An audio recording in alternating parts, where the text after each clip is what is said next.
Hello children, ഇന്ന് നമ്മൾ class 9 ബയോളജിയിലെ chapter 3 ആയ simple nutrients into cells എന്ന ചാപ്റ്ററാണ് നമ്മൾ പഠിക്കാൻ പോകുന്നത്.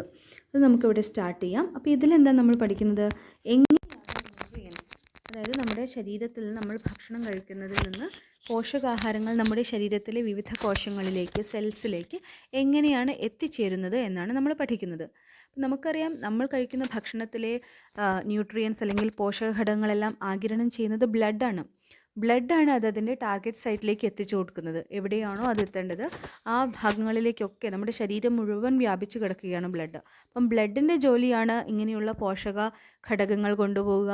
പിന്നെ ഓരോ സെൽസിലും നടക്കുന്ന മെറ്റബോളിസത്തിൻ്റെ ബാക്കി വരുന്ന വേസ്റ്റ് എല്ലാം അത് ഏത് ടാർഗറ്റ് സൈറ്റിലാണോ എത്തിക്കേണ്ടത് അത് എത്തിക്കുക. പിന്നെ നമ്മുടെ ഹോർമോൺസ് റിലീസ് ചെയ്യപ്പെടുകയാണെങ്കിൽ ബ്ലഡിലേക്ക് അതിനെയും അതിൻ്റെ ടാർഗറ്റ് സൈറ്റിലേക്ക് എത്തിക്കുക, അല്ലേ? ഹോർമോൺസൊക്കെ നമ്മൾ ഗ്രന്ഥികൾ ഹോർമോൺസ് ഉൽപ്പാദിപ്പിക്കുമ്പോൾ അതും അങ്ങനെയുള്ള എല്ലാ പ്രവർത്തനങ്ങളും ചെയ്യുന്നത് ബ്ലഡാണ്. അപ്പോൾ ബ്ലഡിൻ്റെ സ്ട്രക്ചർ നമ്മൾ പഠിച്ചിരിക്കേണ്ടത് അത്യന്താപേക്ഷിതമാണ്, അല്ലേ? ബ്ലഡിൽ 55% പ്ലാസ്മ ആണുള്ളത്. പ്ലാസ്മ എന്ന് പറയുന്നത് ബ്ലഡിൻ്റെ ലിക്വിഡ് പാർട്ടാണ്. പിന്നെ വരുന്ന 45% അതിൻ്റെ ശ്വേതരക്താണുക്കളും അല്ലെങ്കിൽ ചുവന്ന രക്താണുക്കളും, റെഡ് ബ്ലഡ് സെൽസും വൈറ്റ് ബ്ലഡ് സെൽസും ഒക്കെ ഉള്ളത് ബാക്കി വരുന്ന 45%. ഇനി നമ്മൾ നോക്കുകയാണെങ്കിൽ നമുക്ക് എങ്ങനെയാണ് നമ്മൾ ഈ ബ്ലഡിനെ ഇങ്ങനെ ബ്ലഡ് ഒരു എന്താ പറയുക, അതൊരു മിക്സറായിട്ടാണ് കിടക്കുന്നത്, അല്ലെങ്കിൽ ഒരു കൊളോയിഡൽ രൂപത്തിൽ ഇങ്ങനെ കിടക്കുകയാണ്. അപ്പോൾ അതിനൊന്ന് നമുക്ക് രണ്ടും പ്ലാസ്മയും ഈ ബ്ലഡ് സെൽസും ഒന്ന് വേർതിരിക്കണമെന്നുണ്ടെങ്കിൽ നമ്മൾ അതിലേക്ക് ഒരു പദാർത്ഥത്തിനെ ആഡ് ചെയ്യും. That chemical is known as EDTA. EDTA stands for ethylene diamine tetra acetic acid. നമ്മൾ ഈ EDTA ആഡ് ചെയ്യുന്ന സമയത്ത് ആഡ് ചെയ്ത് കുറച്ച് സമയം വെയിറ്റ് ചെയ്ത ശേഷം നമുക്ക് കാണാവുന്നതാണ് രണ്ടും 2 ലെയറായിട്ട്. അത് എങ്ങനെയാണ്, നമ്മൾ എണ്ണയൊക്കെ വെള്ളത്തിൽ നമ്മൾ മിക്സ് ചെയ്യുകയാണെങ്കിൽ നമ്മൾ നന്നായിട്ട് കലക്കിയിട്ട് മിക്സ് ചെയ്തു. അപ്പം ആദ്യം മൊത്തത്തിലൊന്ന് അത് കലർന്നിരിക്കും. കുറച്ച് നേരം നമ്മൾ അനങ്ങാതിരുന്ന് കഴിഞ്ഞാൽ എണ്ണ മുഴുവൻ മുകളിലായിട്ട് വരും, വെള്ളത്തിൻ്റെ അംശം താഴെയായിട്ട്. അങ്ങനെ 2 പെർട്ടിക്കുലർ ലെയറായിട്ട് നമുക്ക് കിട്ടുന്നതായിരിക്കും. അതുപോലെ തന്നെയാണ് ഇവിടെ ഇതും. EDTA ചേർത്ത് കുറച്ച് സമയം വെച്ച് കഴിഞ്ഞാൽ അതിൻ്റെ ലിക്വിഡ് പാർട്ടൊക്കെ പ്ലാസ്മയൊക്കെ മുകളിലായിട്ടും അതിൻ്റെ കുറച്ച് സോളിഡ് ആയിട്ടുള്ള അതിൻ്റെ ബ്ലഡ് സെൽസ് മുഴുവൻ താഴെയായിട്ടും ഇങ്ങനെ 2 ലെയറായിട്ട് കാണാവുന്നതാണ്.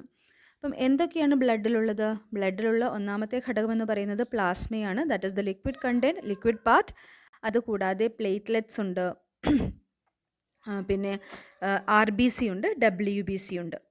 അപ്പോൾ നമുക്കറിയാം RBC എന്ന് പറയുന്നത് നമ്മുടെ ചുവന്ന രക്താണുക്കളാണ്, അല്ലേ? നമ്മളെ ബ്ലഡിൽ ഓക്സിജനെ വഹിക്കാൻ ആവശ്യമായ അല്ലെങ്കിൽ ഹീമോഗ്ലോബിനുള്ള ചുവന്ന രക്താണുക്കൾ. പിന്നെ ഒന്നുണ്ട് വൈറ്റ് ബ്ലഡ് സെൽസ് എന്ന് പറയുന്ന ഡിഫെൻഡേഴ്സ്, നമ്മുടെ രോഗപ്രതിരോധ ശക്തി കൂട്ടുന്ന ആളുകൾ. പിന്നെ നമുക്ക് പ്ലേറ്റ്ലെറ്റ്സും ഉണ്ട്. ഇനി പ്ലാസ്മയെക്കുറിച്ചാണ് നമ്മൾ കൂടുതൽ വിശദമായി പഠിക്കുന്നത്. പ്ലാസ്മ എന്ന് പറയുന്നത് ഒരു പെയിൽ യെല്ലോ കളേർഡ് ഫ്ലൂയിഡാണ്. വളരെ നേർത്ത ഒരു മഞ്ഞ നിറത്തിലൊരു ഫ്ലൂയിഡാണ്. അത് ബ്ലഡിൻ്റെ ഏകദേശം 55% പ്ലാസ്മയാണുള്ളത്. ഇനി പ്ലാസ്മയിലാകട്ടെ അതിൻ്റെ കോമ്പോസിഷൻ ഇവിടെ കൊടുത്തിട്ടുണ്ട്. പ്ലാസ്മയിൽ 90-92% വെള്ളമാണ്. ഓക്കെ, അപ്പോൾ ബ്ലഡിനെ കുറിച്ചൊന്ന് ആലോചിച്ചാൽ ബ്ലഡിൽ പ്ലാസ്മയുണ്ട്, ലിക്വിഡ് കണ്ടൻ്റായ പ്ലാസ്മയുണ്ട്, പിന്നെ ബ്ലഡ് സെൽസ് ഉണ്ട്, പ്ലേറ്റ്ലെറ്റ്സും RBCയും WBCയും ഉണ്ട്. ഇനി പ്ലാസ്മയെ മാത്രം എടുക്കുകയാണെങ്കിൽ പ്ലാസ്മയിൽ ഏകദേശം 90% വെള്ളമാണ്. ബാക്കി വരുന്നത് പ്രോട്ടീൻസും അതർ ഫാക്ടേഴ്സായ fat, salt, urea, sugar, hormone, ഇതൊക്കെയാണ് ബാക്കി വരുന്ന ആ 2% അല്ലെങ്കിൽ 1% എന്ന് പറയുന്നത്. ബാക്കി വരുന്ന 2-3% എന്ന് പറയുന്നത് എല്ലാം കൂടി ചേർന്ന് ഫാറ്റ്സും സാൾട്ട്സും യൂറിയ, ഷുഗർ, ഹോർമോൺ, അതൊക്കെയാണ്.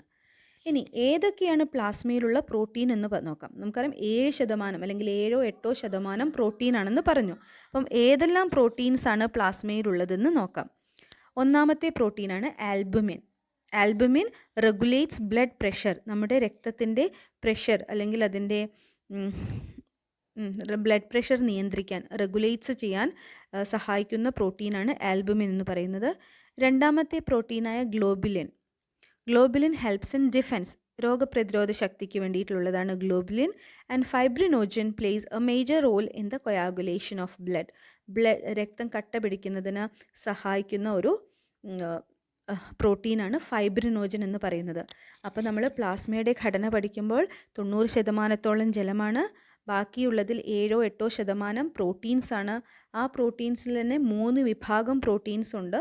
First one is albumin which regulates blood pressure. അത് രക്തത്തിൻ്റെ പ്രഷറിനെ നിയന്ത്രിക്കുന്നതാണ്. രണ്ടാമത്തേതായ ഗ്ലോബുലിൻ എന്ന് പറയുന്നത് പ്രതിരോധത്തെ നിയന്ത്രിക്കുന്നതാണ്, പ്രതിരോധത്തിന് വേണ്ടിയിട്ടുള്ളതാണ്. ഹെൽപ്സ് ഇൻ ഡിഫെൻസ്, സഹായിക്കുന്നതാണ്. And fibrinogen plays a major role in the coagulation of blood. രക്തം കട്ട പിടിക്കാൻ സഹായിക്കുന്ന ഒരു പ്രോട്ടീനാണ് ഫൈബ്രിനോജൻ എന്ന് പറയുന്നത്. അപ്പോൾ ഇനി ബാക്കി എത്രയാണുള്ളത്? 3-2% ബാക്കിയുള്ളത്. ആ 2-3% ഉൾപ്പെടുന്ന ആളുകളാണ് fat, salt, urea, sugar, hormones etcetera. അതായത് എന്തെല്ലാമാണോ നമുക്കറിയാം. സോൾട്ടൊക്കെ നമുക്ക് നമ്മുടെ ശരീരത്തിൽ വേസ്റ്റ് മെറ്റീരിയൽ ഉൾപ്പെടുന്ന ഒരാളാണ് സോൾട്ട് എന്ന് പറയുന്നത്, അല്ലേ? വേസ്റ്റ് ഉൽപ്പാദിപ്പിക്കുന്നുണ്ട്. പിന്നെ നമ്മുടെ ശരീരത്തിലെ ഗ്രന്ഥികൾ ഹോർമോൺസ് ഉൽപ്പാദിപ്പിച്ചു കഴിഞ്ഞാൽ അത് ഡയറക്റ്റ്ലി ബ്ലഡിലേക്ക് വിടുന്ന ഹോർമോൺസ് ഉണ്ട്. അപ്പോൾ അതുണ്ടാവും. പിന്നെ യൂറിയ, അല്ലേ? വേറൊരു വേസ്റ്റാണ് യൂറിയ എന്ന് പറയുന്നത്. ഫാറ്റ്, ഇങ്ങനെയുള്ള സാധനങ്ങളൊക്കെ ബ്ലഡിലുണ്ടാവും. അത് വളരെ വളരെ കുറവാണ്, 2-3% ഈ പ്ലാസ്മയുടെ 2-3% മാത്രമാണ് അതെല്ലാം ഉണ്ടായിരിക്കുക. ഇനി എങ്ങനെയുണ്ടാകുന്ന ഈ ബ്ലഡ് മാത്രം വിചാരിച്ചതുകൊണ്ട് എല്ലാ ശരീരത്തിൻ്റെ കോശങ്ങളിലേക്കും എത്തുമോ എന്നുള്ളതാണ് അടുത്ത ചോദ്യം. ബ്ലഡാണ് നമ്മുടെ പോഷകാഹാരങ്ങളെ അല്ലെങ്കിൽ ന്യൂട്രിയൻസിനെ, പോഷക ഘടകങ്ങളെ സെൽസിലേക്ക് എത്തിക്കുന്നതെന്ന് പറഞ്ഞു. പക്ഷേ ബ്ലഡിന് മാത്രം വിചാരിച്ചാൽ പറ്റുമോ, അല്ലെങ്കിൽ വേറെ ആരെങ്കിലും ഉണ്ടോ ബ്ലഡിനെ അങ്ങനെ എല്ലാ സ്ഥലങ്ങളിലേക്കും എത്തിക്കാൻ? വേറെ ആരെങ്കിലും അതിന് പിന്നിൽ പ്രവർത്തിക്കുന്നുണ്ടോ എന്നുള്ളതാണ് അടുത്ത ചോദ്യം. അപ്പോൾ നമ്മൾ പഠിക്കാൻ പോകുന്നത് അങ്ങനെ ഒരാളുണ്ട്, അതാണ് ഹൃദയം എന്ന് പറയുന്നത്, ഹാർട്ട്, അല്ലേ? ഹാർട്ട്, ഹാർട്ട് എന്ന് പറയുന്നത് എവിടെയാണ് കാണപ്പെടുന്നത്? നമ്മുടെ 2 ലങ്സിൻ്റെ ഇടയിലായിട്ട്, 2 ശ്വാസകോശങ്ങളുടെയും ഇടയിൽ തൊറാസിക് ക്യാവിറ്റി എന്ന് പറയുന്ന ഒരു ഏരിയ ഉണ്ട്. ആ 2 ശ്വാസകോശങ്ങളുടെ അല്ലെങ്കിൽ ലങ്സിൻ്റെ ഇടയിലായിട്ട് അല്പം ഇടത്തോട്ട് ചരിഞ്ഞിട്ടാണ് ഹൃദയത്തിൻ്റെ കിടപ്പ്. ഇനി അതിൻ്റെ സൈസ് പറയുകയാണെങ്കിൽ, നമ്മളെല്ലാവരും നമ്മുടെ കൈ ഇങ്ങനെ മുഷ്ടി ചുരുട്ടുക എന്ന് പറയില്ലേ? എല്ലാ വിരലുകളൊക്കെ ഇങ്ങനെ അടച്ചു വെച്ചിട്ട് മുഷ്ടി ചുരുട്ടിയാൽ എത്രത്തോളം ഉണ്ടാവും? അത്രത്തോളമായിരിക്കും ഒരാളുടെ ഹൃദയത്തിൻ്റെ സൈസ് എന്ന് പറയുന്നത്. ഏകദേശം ഒരു 250-300 ഗ്രാം വരും ഹൃദയത്തിൻ്റെ വെയിറ്റ് എന്ന് പറയുന്നത്. അപ്പോൾ തൊറാസിക് ക്യാവിറ്റിയിലാണ് ഹൃദയം സ്ഥിതി ചെയ്യുന്നത്. 2 ശ്വാസകോശങ്ങളുടെ ഇടയ്ക്കിലായിട്ടാണ്, 2 ലങ്സിൻ്റെ ഇടയിലായിട്ടാണുള്ളത്. പിന്നെ അതിൻ്റെ സൈസാണെന്ന് പറയുന്നത് that is equal to the size of one's fist. അയാളുടെ മുഷ്ടി ചുരുട്ടുന്ന സമയത്ത് വിരലുകളൊക്കെ ഇങ്ങനെ അടക്കി പിടിച്ച് മുഷ്ടി ചുരുട്ടുന്ന ആ ഒരു ഫിസ്റ്റിൻ്റെ സൈസാണ് ഒരാളുടെ ഹൃദയത്തിൻ്റെ സൈസ് എന്ന് പറയുന്നത്. ഇനി നമുക്കറിയാം, നമ്മളൊരു ഹൃദയത്തിൻ്റെ ഒരു ഡോക്ടറോട് പോവുകയാണെങ്കിൽ നമ്മൾ പറയും കാർഡിയോളജിസ്റ്റിനെ കണ്ടു, അല്ലേ? കാർഡിയോ എന്ന് പറയുന്നത് സംതിങ് റിലേറ്റഡ് വിത്ത് ഹാർട്ട്. ആ ഒരു വാക്കിലൂടെ നമുക്ക് മനസ്സിലാവും. അപ്പം ഈ ഹൃദയത്തിനെ ആവരണം ചെയ്തിരിക്കുന്ന ഒരു ലെയറുണ്ട്, ഒരു സ്ഥലമുണ്ട്. അതിനെ നമ്മൾ പെരികാർഡിയം എന്നാണ് പറയുന്നത്. അപ്പോൾ കാർഡിയോ എന്ന് പറഞ്ഞാൽ, കാർഡിയോ എന്ന് എവിടെ കേട്ടാലും നമ്മളത് ഹൃദയവുമായി ബന്ധപ്പെട്ടിട്ടുള്ള എന്തോ എന്നാണെന്ന് മനസ്സിലാക്കണം. അപ്പോൾ ഹൃദയത്തിനെ പൊതിഞ്ഞു സംരക്ഷിക്കുന്ന ആവരണമാണ് പെരികാർഡിയം എന്ന് പറയുന്നത്. ഈ പെരികാർഡിയത്തിൻ്റെ 2 ലെയേഴ്സിൻ്റെ ഇടയിലായിട്ട് ഒരു ഫ്ലൂയിഡ് ഒഴുകുന്നുണ്ട്. കാരണം എന്താണ്? അത് പരസ്പരം കൂട്ടിമുട്ടുമ്പോൾ ഘർഷണ ഫലമായിട്ട് എന്തെങ്കിലും അതിന് കേടുപാടുകൾ ഉണ്ടാകാതിരിക്കാൻ. നമ്മളിപ്പം വാതിലിൻ്റെയൊക്കെ വിജാഗിരി അല്ലെങ്കിൽ ഹിഞ്ചസിനുള്ളിലൊക്കെ നമ്മൾ ഓയിൽ ഇട്ട് കൊടുക്കും, അല്ലേ? ഏതെങ്കിലും ഒരു മെഷീൻ പാർട്സ്, മൂവിങ് പാർട്ടാണെങ്കിൽ അത് കുറച്ച് കഴിഞ്ഞാൽ സ്റ്റക്കായി പോവും, ഫ്രിക്ഷൻ മുഖേന. അപ്പോൾ അതില്ലാതിരിക്കാൻ നമ്മൾ ഓയിൽ ഇട്ട് കൊടുക്കും. അതുപോലെയാണ്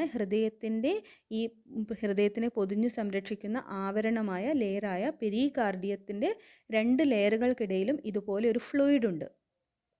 അതൊരു ലൂബ്രിക്കൻ്റ് ആയിട്ട് പ്രവർത്തിക്കുന്നു. ഘർഷണം കുറയ്ക്കാൻ ആവശ്യമുള്ളൊരു വസ്തുവിനെ പോലെ പ്രവർത്തിക്കുന്ന ഒരു ഫ്ലൂയിഡാണത്. പെരികാർഡിയൽ ഫ്ലൂയിഡ് എന്ന് പറയും അതിനെ. അപ്പം pericardial fluid. Cardio something related with heart, അല്ലേ? കാർഡിയോളജിസ്റ്റ്, നമ്മളെ ഡോക്ടർ കാർഡിയോളജിസ്റ്റ് എന്നല്ലേ പറയുന്നത്, അതുപോലെ. ഇനി നമ്മൾ പറയുകയാണ് pericardial fluid is filled in between the pericardial membranes. ആ സ്ഥലങ്ങളുടെ ഇടയിലായിട്ടാണ് പെരികാർഡിയൽ ഫ്ലൂയിഡ് ഉള്ളത്. അതിൻ്റെ ഫങ്ഷനാണ് പറയുന്നത്. This fluid helps to reduce friction between the membranes when the heart beats. വളരെ പ്രധാനമാണ്. എന്താണ് പെരികാർഡിയൽ ഫ്ലൂയിഡിൻ്റെ ഫങ്ഷൻ എന്നുള്ളതാണ് പറയുന്നത്, അതിൻ്റെ ധർമ്മം എന്താണ്? അതെന്ത് ജോലിയാണ് ചെയ്യുന്നത്? That reduce the friction between the 2 membranes. അതായത് ഈ പെരികാർഡിയൽ മെംബ്രെയിനുകൾ തമ്മിലുള്ള ഘർഷണം കുറയ്ക്കുന്നു. ഹാർട്ട് ബീറ്റ് ചെയ്യുമ്പോൾ, ഹാർട്ട് ബീറ്റ് എന്ന് പറയുന്നത് ഒരു കോൺട്രാക്ഷൻ ആൻഡ് റിലാക്സേഷൻ ആണ്, അല്ലേ? മസിൽസിൻ്റെ സങ്കോചവും വികാസവുമാണ്. ആ സമയത്തുണ്ടാകുന്ന ഘർഷണം മുഖേന എന്തെങ്കിലും കേടുപാടുകൾ വരാതിരിക്കാൻ അതിനെ സഹായിക്കുന്ന ഒരു ഫ്ലൂയിഡാണ് പെരികാർഡിയൽ ഫ്ലൂയിഡ് എന്ന് പറയുന്നത്. ഇനി നമുക്ക് ഇതിൻ്റെ സ്ട്രക്ചർ ഡീറ്റെയിൽ ആയിട്ട് നോക്കാം. ഹാർട്ടിൻ്റെ സ്ട്രക്ചർ. ഹാർട്ട് എന്ന് പറയുന്നതൊരു 4 ചേംബർ ഉള്ള ഒരു സ്ട്രക്ചറാണ്. 4 അറകളാണുള്ളത്. ചേംബർ എന്ന് പറഞ്ഞാൽ അറകൾ, 4 റൂമുകളെന്നോ അറകളെന്നോ എന്ത് വേണമെങ്കിലും പറയാം. അങ്ങനെയുള്ള 4 ചേംബേഴ്സ് ഉള്ള ഒരു സ്ട്രക്ചറാണ് ഹൃദയത്തിനുള്ളത്. അതിന് നമ്മൾ 2 വെൻട്രിക്കിളും 2 ഓറിക്കിൾസ് അല്ലെങ്കിൽ ആട്രിയം എന്ന് പറയും. ഓക്കെ, 2 ആട്രിയം അല്ലെങ്കിൽ നമുക്ക് ഓറിക്കിൾസ് എന്ന് പറയാം, അല്ലെങ്കിൽ ആട്രിയം എന്ന് പറയാം. 2 വെൻട്രിക്കിൾസ് ആണുള്ളത്. അപ്പോൾ നിങ്ങൾക്ക് ചിത്രത്തിൽ കൊടുത്തിരിക്കുന്നുണ്ട് അല്ലേ, 4 അറകൾ നിങ്ങൾക്ക് വ്യക്തമായിട്ട് കാണാവുന്നതാണ്. മുകളിലായിട്ട് 2 ലൈറ്റ് വയലറ്റ് ഷെയ്ഡിലും താഴെ 2 നല്ല ഡാർക്ക് വയലറ്റ് ഷെയ്ഡിലുമായിട്ട് കൊടുത്തിട്ടുണ്ടത്. അപ്പം റൈറ്റ് ആട്രിയം, അതിന് താഴെയായിട്ട് റൈറ്റ് വെൻട്രിക്കിൾ. അപ്പം അതാണ് റൈറ്റ് സൈഡിൽ. ഇതെങ്ങനെയാണ് ഈ ചിത്രം കൊടുത്തിരിക്കുന്നത്? നമ്മുടെ ഹൃദയത്തിൻ്റെ പൊസിഷനല്ല, നമ്മുടെ മുന്നിൽ ഓപ്പോസിറ്റിലായിട്ട് ഒരാൾ ഫേസ് ചെയ്ത് നിൽക്കുമ്പോൾ അവരുടെ ഹൃദയത്തിൻ്റെ പോലെയാണ് അല്ലേ. നമ്മുടെ ഓപ്പോസിറ്റ്, നമ്മുടെ റൈറ്റ് സൈഡിലാണ് അതിൻ്റെ ലെഫ്റ്റ് സൈഡ് വരുന്നത്. അതുകൊണ്ടാണ് ശ്രദ്ധിക്കുക, റൈറ്റ് ആട്രിയം എന്ന് പറയുന്നു, അതിൻ്റെ താഴെയായിട്ട് നമുക്ക് റൈറ്റ് വെൻട്രിക്കിൾ കാണാം. അതെല്ലാം എന്താണ്? വലതു ഭാഗത്തെ ഹൃദയമായി അല്ലേ, വലത് ഹൃദയം എന്ന് പറയാം. വലത് ഹൃദയം അല്ലെങ്കിൽ റൈറ്റ് ഹാർട്ട് എന്ന് പറയാം. Right atrium plus right ventricle. Right atrium മുകളിലും റൈറ്റ് വെൻട്രിക്കിൾ താഴെയും. ഇനി ലെഫ്റ്റ് സൈഡിലാകട്ടെ, ലെഫ്റ്റ് ഹൃദയം അല്ലെങ്കിൽ ഇടതു ഭാഗത്തെ ഹൃദയം എന്ന് പറയുന്നത് ലെഫ്റ്റ് ആട്രിയം മുകളിലും ലെഫ്റ്റ് വെൻട്രിക്കിൾ താഴെയുമായിട്ട് കാണാം.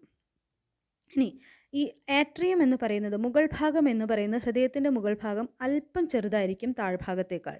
കാരണം ഹൃദയത്തിൻ്റെ മുകൾ ഭാഗത്താണ് അത് രക്തത്തെ സ്വീകരിക്കുന്ന ഭാഗമാണ്.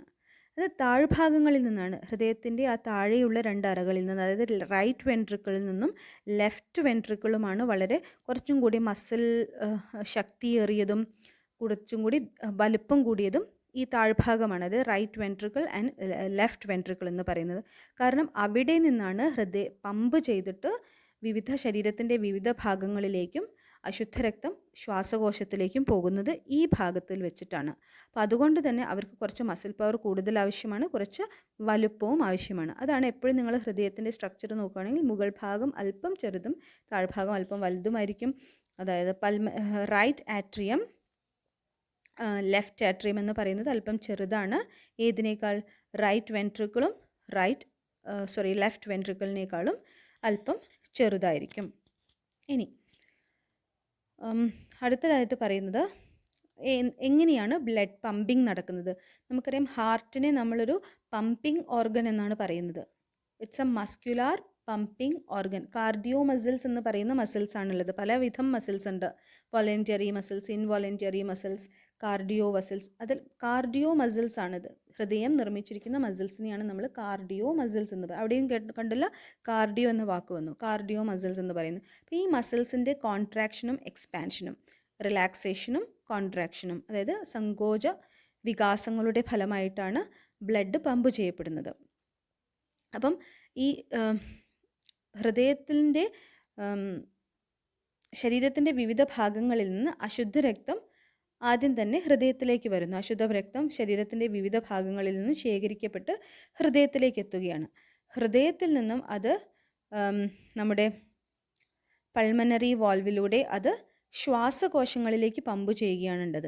റൈറ്റ് വെൻട്രിക്കിളിൽ നിങ്ങൾക്ക് കാണാം, റൈറ്റ് വെൻട്രിക്കിളിൽ പൾമനറി വാൽവ് ഉണ്ട്. അവിടെ പൾമനറി വാൽവ് എന്ന് എഴുതി വെച്ചിട്ടില്ലേ, ആ പൾമനറി വാൽവ് എന്ന് പറയുന്നൊരു വാൽവ് ഉണ്ട്. ആ വാൽവിലൂടെ അത് ശ്വാസകോശത്തിലേക്ക് അയക്കപ്പെടുകയാണ്. അതിശക്തമായി പമ്പ് ചെയ്തത് ശ്വാസകോശങ്ങളിലേക്ക് അയക്കപ്പെടുകയാണ് ചെയ്യുന്നത്. അവിടെ നിന്നും ശുദ്ധീകരിച്ച്, ശ്വാസകോശത്തിൽ വെച്ച് രക്തം ശുദ്ധീകരിച്ച് വീണ്ടും തിരിച്ചു വന്നതിന് ശേഷം അത് അയോർട്ട എന്ന് കാണാം. അതാണ് ഏറ്റവും വലിയ സിര എന്ന് പറയുന്നത്. ആ അയോർട്ടയിലൂടെ അത് ശരീരത്തിൻ്റെ വിവിധ ഭാഗങ്ങളിലേക്ക് ശുദ്ധരക്തം എത്തിച്ചേരുകയാണ് ചെയ്യുന്നത്. ഇനി നമ്മൾ പഠിക്കാൻ പോകുന്നത് രക്തം വഹിച്ചു കൊണ്ടുപോകുന്ന അല്ലെങ്കിൽ രക്തത്തെ ഏറ്റിക്കൊണ്ട് നടക്കുന്ന ഞരമ്പുകളെക്കുറിച്ചാണ് പഠിക്കാൻ പോകുന്നത്. Veins, arteries and capillaries. 3 വിധത്തിലായിട്ടാണ് ഇതിനെ നമ്മൾ ക്രമീകരിച്ചിരിക്കുന്നത്. വെയിൻസ് എന്ന് പറഞ്ഞാൽ carries blood to the heart. അതായത് ബ്ലഡ് ശരീരത്തിൻ്റെ വിവിധ ഭാഗങ്ങളിൽ നിന്നും അശുദ്ധ രക്തം, ഡീഓക്സിജനേറ്റഡ് ബ്ലഡ് എന്ന് പറയും. അതായത് അതിൽ ഓക്സിജനേക്കാൾ കൂടുതൽ, ഡീഓക്സിജനേറ്റഡ് എന്ന് പറഞ്ഞാൽ എന്താണ്? Opposite of oxygenated. ഓക്സിജനേക്കാൾ കൂടുതൽ കാർബൺ ഡൈ ഓക്സൈഡ് ആയിരിക്കും ഉണ്ടല്ലോ. കാർബൺ ഡൈ ഓക്സൈഡ് റിച്ച് എന്ന് പറയാം. അല്ലെങ്കിൽ കാർബൺ ഡൈ ഓക്സൈഡ് നിറഞ്ഞ അശുദ്ധ രക്തത്തെ വഹിച്ചു കൊണ്ടുവരുന്ന ഈ ഞരമ്പുകളെയാണ് നമ്മൾ വെയിൻസ് എന്ന് പറയുന്നത്. They are having thin walls. അതിൻ്റെ പ്രഷർ വളരെ കുറവായതുകൊണ്ട് തന്നെ അതിന് തിൻ വാൾസ് മതി. അതിലൂടെ വഹിക്കുന്ന ബ്ലഡിൻ്റെ പ്രഷർ കുറവായിരിക്കും. And walls are seen inside. അതിൻ്റെ ഉള്ളിലായിട്ട് വാൾസ് ഉണ്ടായിരിക്കും. അതിന് മുന്നേ ഒരു കാര്യം പറയുകയാണെങ്കിൽ നമ്മുടെ ഹൃദയത്തിൽ നമുക്ക് ഒരുപാട് വാൾസ് ഉണ്ട് അല്ലേ? ഹൃദയത്തിൽ നമുക്ക് കാണാം ഇവിടെ 2-3-4 വാൾസ് നമുക്ക് കാണാവുന്നതാണ്. ഒരു വാൾവ് ഞാൻ പറയാം. ഹൃദയത്തിൽ റൈറ്റ് ആട്രിയത്തിൻ്റെയും റൈറ്റ് വെൻട്രിക്കിളിൻ്റെയും ഇടയ്ക്കിലായിട്ട് നിങ്ങൾക്ക് വെള്ള നിറത്തിൽ വാൾവ് കാണാവുന്നതാണ്. ട്രൈ കസ്പിഡ് വാൾവ് എന്ന് പറയുന്ന ആ ട്രൈ കസ്പിഡ് വാൾവ് ഉണ്ട് അവിടെ അല്ലേ? അപ്പം വേറെ ഒരു തരത്തിലുള്ള വാൾവ് ഞാൻ പറഞ്ഞു തരാം. പൾമനറി വാൾസ് എന്ന് പറഞ്ഞിട്ട്, അതായത് ഈ അശുദ്ധ രക്തം ശുദ്ധീകരിക്കാനായി ശ്വാസകോശത്തിലേക്ക് അയക്കുന്ന ആ കുഴലിൻ്റെ പൾമനറി വാൾവ്. പിന്നെ നിങ്ങൾക്കൊരു വാൾവ് കാണാവുന്നതാണ് എയോർട്ടിക് വാൾവ് എന്ന് പറയുന്നത്. അതായത് ശുദ്ധരക്തം ശരീരത്തിൻ്റെ വിവിധ ഭാഗങ്ങളിലേക്ക് എത്തിച്ചു കൊടുക്കുന്ന എയോർട്ടയുടെ വാൾവ്, എയോർട്ടിക് വാൾവ്. പിന്നെ ഒരു വാൾവ് നമുക്ക് കാണാവുന്നത് ലെഫ്റ്റ് ആട്രിയത്തിനെയും ലെഫ്റ്റ് വെൻട്രിക്കിളിനെയും ലെഫ്റ്റ് ഭാഗത്ത്, അതായത് ഇടതു ഭാഗത്തുള്ള 2 ചേമ്പേഴ്സിനെയും നടുക്കായിട്ടൊരു വാൾവ്, അതായത് ഒരു ഡോറ് പോലെ അല്ലേ? അപ്പം റൈറ്റ് ഭാഗത്തുള്ള 2 അറകളെയും തമ്മിൽ ബന്ധിപ്പിക്കുന്ന ഒരു ഡോറുണ്ട്. ലെഫ്റ്റ് ഭാഗത്തുള്ള 2 അറകളെയും തമ്മിൽ ബന്ധിപ്പിക്കുന്ന ഒരു ഡോറ് പോലെ പ്രവർത്തിക്കുന്നുണ്ട്. അതിനെയാണ് നമ്മൾ വാൽവ് എന്ന് പറയുന്നത്. അതുകൂടാതെ ഈ 2 നമ്മൾ പറഞ്ഞ പൾമനറി വാൽവ് ഉണ്ട്, എയോർട്ടിക് വാൽവ് ഉണ്ട്. അപ്പം എന്തിനാണ് ഈ വാൽവൊക്കെ, അല്ലെങ്കിൽ എന്താണ് ഫങ്ഷൻ അതിൻ്റെ എന്ന് പറഞ്ഞാൽ, ഇതൊരു ഡോറ് പോലെയാണ് പ്രവർത്തിക്കുന്നതെന്ന് പറഞ്ഞു. പക്ഷേ നമ്മുടെ ഡോറ് പോലെയല്ല. നമ്മുടെ ഡോറിൽ എന്താണ്, അങ്ങോട്ടും ഇങ്ങോട്ടും പോകാൻ പറ്റും. ഇതൊരു വൺ വേ ആണ്. ഏത് ഭാഗത്തേക്കാണോ രക്തം ഒഴുകുന്നത് ആ ഒരു ഭാഗത്തേക്ക് മാത്രമേ ഉള്ളൂ. ഇപ്പോൾ ട്രൈകാസ്പിഡ് വാൾവ് എന്ന് പറയുന്നത് അത് റൈറ്റ് ആട്രിയത്തിൻ്റെയും റൈറ്റ് വെൻട്രിക്കിളിൻ്റെയും ഇടയ്ക്കാണ്. അപ്പം റൈറ്റ് ആട്രിയത്തിൽ നിന്നും അശുദ്ധ രക്തം റൈറ്റ് വെൻട്രിക്കിളിലേക്ക് വരികയാണ് ചെയ്യുന്നത്. അവിടെ നിന്നാണിത് പൾമനറി വാൾവിലൂടെ അത് ശ്വാസകോശത്തിലേക്ക് എത്തുന്നത്. പൾമനറി വാൾവ് തുറന്ന് ആ ലെഫ്റ്റ് പൾമനറി ആർട്ടറിയിലൂടെ അത് ശ്വാസകോശങ്ങളിലേക്ക് പോകുന്നത്.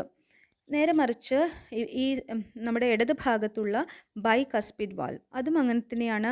അതിന് നമ്മൾ ഏരോ മാർക്ക് കൊടുത്തിട്ടുണ്ട് അല്ലേ? ആ ഏരോ മാർക്ക് പറഞ്ഞാൽ അങ്ങോട്ട് മാത്രമേ ബ്ലഡ് ഒഴുകുകയുള്ളൂ, തിരിച്ചൊഴുകില്ല. അപ്പോൾ അതാണ് ഈ വാൾവിൻ്റെ പ്രത്യേകത എന്ന് പറയുന്നത്. യൂണി ഡയറക്ഷണൽ എന്ന് പറയും, അല്ലെങ്കിൽ വൺ ഡയറക്ഷണൽ എന്ന് പറയും, ഏകദിശ എന്ന് പറയും. ഏകദിശ, ഒരൊറ്റ ദിശയിലേക്ക് മാത്രമേ ബ്ലഡ് ഒഴുകുകയുള്ളൂ, തിരിച്ചൊഴുകുകയില്ല. തിരിച്ചൊഴുകിയാൽ എന്താ കാര്യം, മൊത്തം കുളമാവും അല്ലേ? നമ്മുടെ ശരീരത്തിലെ പമ്പിങ് സിസ്റ്റം ആകെ അവതാളത്തിലാവും. അപ്പോൾ അത് നിങ്ങൾ ഓർമ്മിക്കുക. അത് ഞാൻ പറയാൻ വിട്ടുപോയി, വാൾവ്സിൻ്റെ പ്രാധാന്യം എന്നുള്ളത്. അതായത് യൂണി ഡയറക്ഷണൽ ഫ്ലോ ഓഫ് ബ്ലഡ് ആണ് അതിലൂടെ പോസിബിൾ ആവുന്നത്. ഒരൊറ്റ ദിശയിലേക്ക് ബ്ലഡിനെ ഒഴുക്കുക എന്നുള്ള ഒരു ധർമ്മമാണ് വാൽവ്സ് നിർവഹിക്കുന്നത്. ഇനി നമ്മൾ ഈ 3 ആളുകളെയും കുറിച്ച് പഠിക്കാം. അതായത് വെയിൻസ്, ആർട്ടറീസ് ആൻഡ് ക്യാപ്പിലറീസ് എന്ന് പറയുന്നത്. അപ്പോൾ നമ്മൾ പറഞ്ഞു വെയിൻസ് എന്ന് പറയുന്നത് അശുദ്ധ രക്തം വഹിച്ചു കൊണ്ടുവരുന്നവരാണെന്ന് പറഞ്ഞു അല്ലേ? ശരീരത്തിൻ്റെ വിവിധ ഭാഗങ്ങളിൽ നിന്ന് ഹൃദയത്തിലേക്ക് അശുദ്ധ രക്തം കൊണ്ടുവരുന്നതാണ് വെയിൻസ് എന്ന് പറയുന്നത്. അവിടെ നിന്ന് അത് ശ്വാസകോശത്തിലേക്ക് എത്തുന്നു.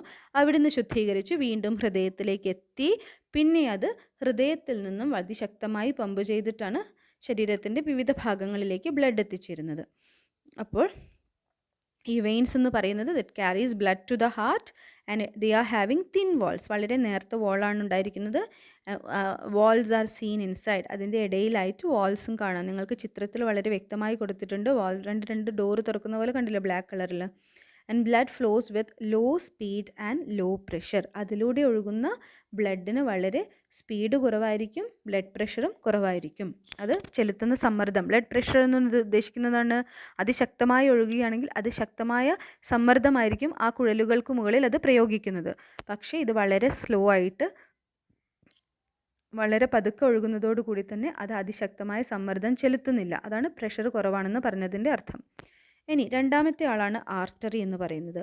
Artery carries blood from the heart. അപ്പോൾ ആർട്ടറിയുടെ ഫംഗ്ഷൻ എന്താണ്?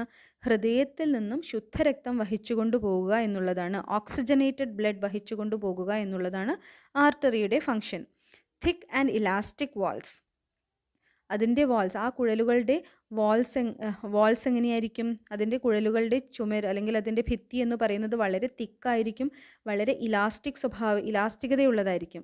കാരണം അതിൽ കൂടുതൽ പ്രഷറിലൂടെയാണ് ബ്ലഡ് വഹിക്കുന്നത്. അതിലൂടെ ഒഴുകുന്ന ബ്ലഡിൻ്റെ പ്രഷർ വളരെ കൂടുതലാണ്, വളരെ സ്ട്രോങ് ആയിട്ടാണ് ബ്ലഡ് വരുന്നത്. അതുകൊണ്ട് തന്നെ നല്ല തിക്ക് വാൾ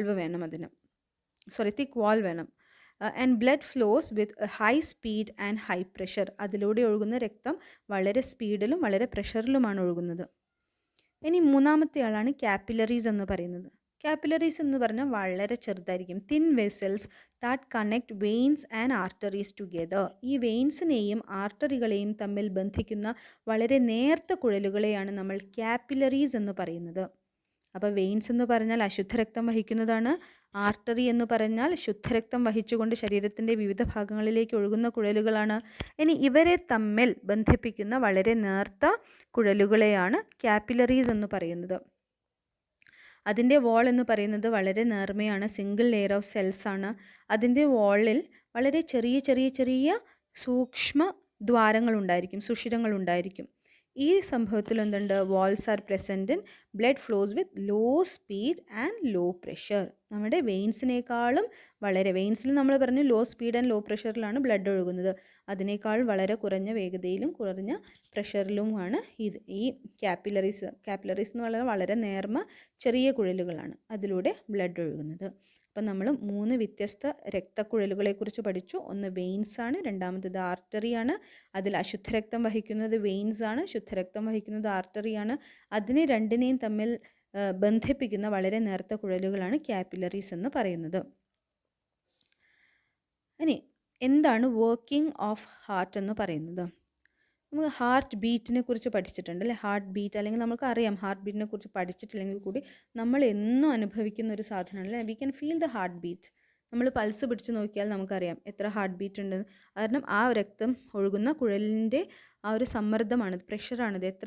എത്ര സമയം അത് ഇങ്ങനെ കോൺട്രാക്ഷനും റിലാക്സേഷനും വരുന്നത്, അതായത് വികാസവും സങ്കോചവും വരുന്നു എന്നുള്ളതാണ്. ഹാർട്ട് ബീറ്റ്സ് കണ്ടിന്യൂസ്ലി വിത്ത് ഒരു റിത്തം ഉണ്ട് അല്ലേ? ഒരേ താളത്തിലാണ് ഹൃദയം ഇടിക്കുന്നത്. Initiation of the contraction and relaxation of the heart and regulation of the rate of heart beat are controlled by the sino atrial node. It is located on the right atrial wall. അപ്പം ഈ ഒരു contraction അല്ലെങ്കിൽ relaxation എന്ന് പറയുന്നതിനെ control ചെയ്യുന്നത് sino atrial നോഡാണ്. That is located on the right atrial wall. വലത് ഭാഗത്തുള്ള ആട്രിയത്തിൻ്റെ വാളിനാണ് അതുള്ളത്. As it functions like an electric cell, it is known as pace maker. അതിനെയാണ് നമ്മൾ പേസ് മേക്കർ എന്ന് പറയുന്നത്. പേസ് മേക്കർ എന്ന വാക്ക് എല്ലാവർക്കും പരിചിതമാണ് അല്ലേ? അപ്പം ഈ ഒരു സൈനോ ആട്രിയൽ നോഡിനെയാണ് പേസ് മേക്കർ എന്ന് പറയുന്നത്. അതാണ് എന്തിനെ കൺട്രോൾ ചെയ്യുന്നത്? നമ്മുടെ റേറ്റ് ഓഫ് ഹാർട്ട് ബീറ്റിനെ കൺട്രോൾ ചെയ്യുന്നത് പേസ് മേക്കറാണ്. അപ്പം നമുക്ക് അറിയാം, ഹൃദയത്തിൻ്റെ എന്തെങ്കിലും പ്രവർത്തനക്ഷമത കുറഞ്ഞു വരുമ്പോൾ നമ്മൾ ആർട്ടിഫിഷ്യൽ പേസ് മേക്കറൊക്കെ ഫിറ്റ് ചെയ്യാറുണ്ട് അല്ലേ? അതിനെക്കുറിച്ചാണ് നമ്മൾ ഇവിടെ കൊടുത്തിരിക്കുന്നത്. Artificial pace maker has to function properly for the heart to beat rhythmically, otherwise the heartbeat will become non-rhythmic. This can be life-threatening if not resolved. However, nowadays, if it's not a problem, medical science has made possible to implant the artificial pacemaker beneath the skin through the surgery. നമ്മുടെ ചെറിയൊരു സർജറിയിലൂടെ നമ്മുടെ ശരീരത്തിൻ്റെ സ്കിന്നിലൂടെ നമുക്കത് വെച്ചു കൊടുക്കാവുന്നതാണ് artificial pacemaker. If the pacemaker is not at all working. നമ്മുടെ ഹൃദയത്തിൽ natural ആയിട്ടുള്ള പേസ് മേക്കറിൻ്റെ പ്രവർത്തനത്തിന് എന്തെങ്കിലും കുഴപ്പമുണ്ടെങ്കിൽ നമുക്ക് ഇപ്പോൾ ആർട്ടിഫിഷ്യൽ പേസ് മേക്കർ വെച്ചു കൊടുക്കാവുന്നതാണ്. അപ്പോൾ അതിൻ്റെ ഹൃദയത്തിൻ്റെ പ്രവർത്തനം വീണ്ടും താളാത്മകമാവും. ഓക്കെ, അപ്പോൾ അതാണ് ഹൃദയത്തിനെ കുറിച്ചുള്ള നമുക്ക് പഠിക്കാനുണ്ടായിരുന്നത്. അപ്പം ഹൃദയത്തിൻ്റെ സ്ട്രക്ചർ നമ്മൾ പഠിച്ചു, ഹൃദയത്തിൻ്റെ ഫങ്ഷൻ പഠിച്ചു, ഹൃദയത്തിൻ്റെ ബ്ലഡിനെ കുറിച്ച് നമ്മൾ പഠിച്ചു, ബ്ലഡിലുള്ള ഡിഫറെൻറ്റ് കോമ്പണൻസിനെ കുറിച്ച് പഠിച്ചു, ബ്ലഡ് ഒഴുകുന്ന കുഴലുകളെ കുറിച്ച് പഠിച്ചു. ഇനി നമുക്ക് പഠിക്കാനുള്ളത് എന്താണ്? ഡബിൾ സർക്കുലേഷൻ എന്നുള്ളതാണ്. അപ്പോൾ ഈ ഡബിൾ സർക്കുലേഷൻ എന്നുള്ളത് നമ്മൾ അടുത്തൊരു വീഡിയോയിൽ പഠിക്കുന്നതായിരിക്കും. അപ്പം ഇത്രയും നമ്മൾ പഠിച്ച കാര്യം നിങ്ങൾ നന്നായിട്ട് ടെക്സ്റ്റ് ബുക്ക് വായിച്ചു നോക്കണം. അപ്പോഴും നിങ്ങൾക്ക് എന്തെങ്കിലും സംശയം ഉണ്ടാവുകയാണെങ്കിൽ തീർച്ചയായും ചോദിക്കണം. അപ്പോൾ നിങ്ങൾക്ക് ഈ ചാനൽ ഇഷ്ടപ്പെട്ടിട്ടുണ്ടെങ്കിൽ സബ്സ്ക്രൈബ് ചെയ്യാൻ മറക്കരുത്. Keep support.